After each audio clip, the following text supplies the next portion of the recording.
What's up guys, and welcome to another Hungover Gaming unboxing and review. Today we're not going to be doing anything gaming related, but that's because I love cooking as well. I went ahead and purchased the Giantex Vertical Charcoal Smoker 2-tier outdoor barbecue grill with thermometer, air tent, and handle.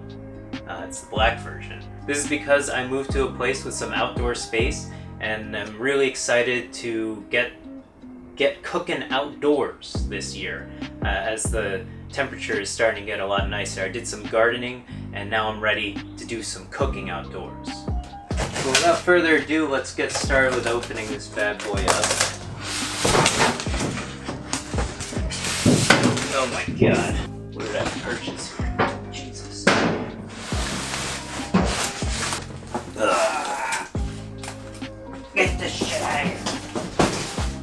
Okay, so it looks like for the most part it's actually one piece of construction that's already put together for you. I mean, obviously there's the feet and the handles to put on, but I'll go ahead and do that for your viewing pleasure. It looks like it's got a big old box of something in here.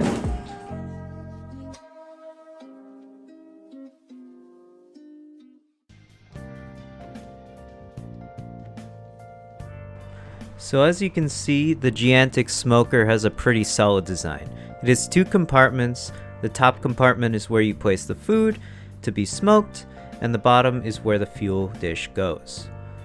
I would say the weakest point of the design is the handles, as they are a little flimsy and easily knocked, which could end up opening the door of the smoker.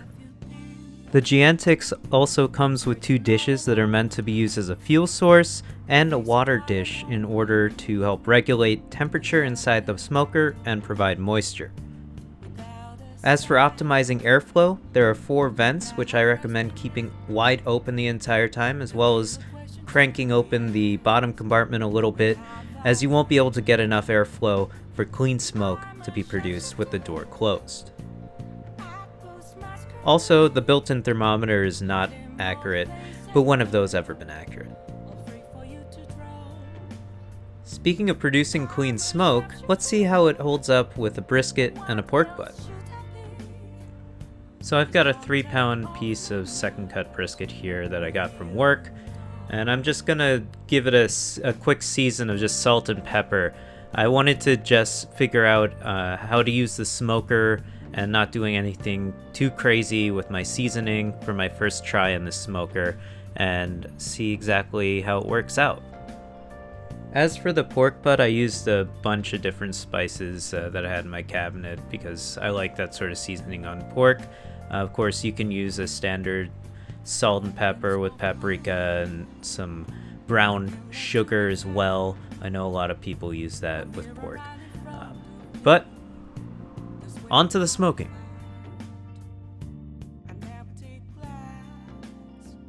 So to start the fire, I'm just using a Weber chimney here. These are pretty standard. You can pick them up at Home Depot. They're really great when if you need to start a coal bed for pretty much any purpose, especially in your grill. I'm using Royal Oak lump charcoal, which I think burns a little cleaner than just your standard coals that you can pick up the compressed wood. These are really nice. They burn a little cleaner, I think, in my opinion, and they last a little longer than just your standard wood, depending on how large your piece of wood you have. I also managed to pick up some apple wood chunks from Home Depot. They had smaller chunks that were about a fist-size chunks. I wouldn't necessarily recommend that in hindsight now for this smoker, unless if you were planning on doing a long smoke like I am doing. I started at 6 a.m. and I finished at around 3 p.m. So I wouldn't recommend using these, as they're very tedious. It's very tedious in the process of managing your fire, managing your fuel source, your smoke source. You're going to have to tend to it quite a lot throughout the process. So as you can see, the coals have burned down a little bit, and now they're just giving off that sort of clean smoke those waves of heat you can see there on top of the charcoal chimney. That's really the point at which you want to get it. That's the temperature when those coals and the wood source that I later added are burning at this temperature. That means you're getting pretty much a very clean combustion of your fuel source, and you're not getting that sort of dirty white smoke that you don't really want to get too much of on your food. Of course, you're going to get a little bit throughout the process, but if you manage your fire properly and you have the properly sized fuel source, which I actually didn't, I bought these smaller chunks of apple wood, you end up getting a lot of white smoke. Ideally, you can manage your fire better than I did. This is my first attempt with this smoker. I think each smoker has its own process in which you will have to figure out what sort of fuel source to use, what size fuel source to use, and how to manage it throughout the smoke.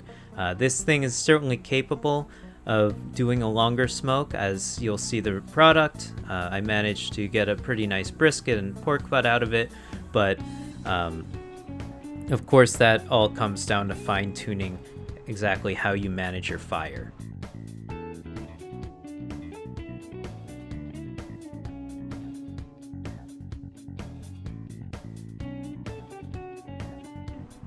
So as you can see throughout the cook, I had to sort of wedge the door open. It actually doesn't really stay put. It's sort of a loose door. So depending on how level the ground is on where you have the smoker, you may have to wedge it open like I did. I'm also using a digital probe thermometer in order to get a more accurate reading on my meat. I highly suggest you do that. So let's check out the final product here. Again, this was my first smoke on using this smoker. I did go to culinary school. I'm currently a butcher right now, so I try to educate myself as well as possible when it comes to cooking techniques. I believe this ended up working out pretty well. As you can see, the brisket doesn't look incredibly burnt. It actually has a nice bark on it. It's pretty juicy. I made sure I sprayed it with apple cider vinegar and water. And of course, if you want to see a more in-depth tutorial on how to cook brisket using this particular smoker, go ahead and tell me in the comment section below. So as you can see, the brisket has a pretty nice crust to it. It ended up having some really actually pretty nice flavor, I think. Some nice smoky flavor, even though I was using a much smaller fuel source than I would ideally like with this thing for a longer smoke. I think the fuel source I use is probably more adequate for doing a shorter smoke, or if you just wanted to catch some surface smoke on something you're cooking. You can see we have some nice rendered out fat, the smoke ring around it, of course that red ring, and of course a really nice crust on the outside as well. I also made some cornbread, potato salad, and mac and cheese. So if you like this video and you want to see a more in-depth tutorial on how to cook using the Giantex smoker, go ahead and tell me in the comment section below. I'd be glad to make that for you guys.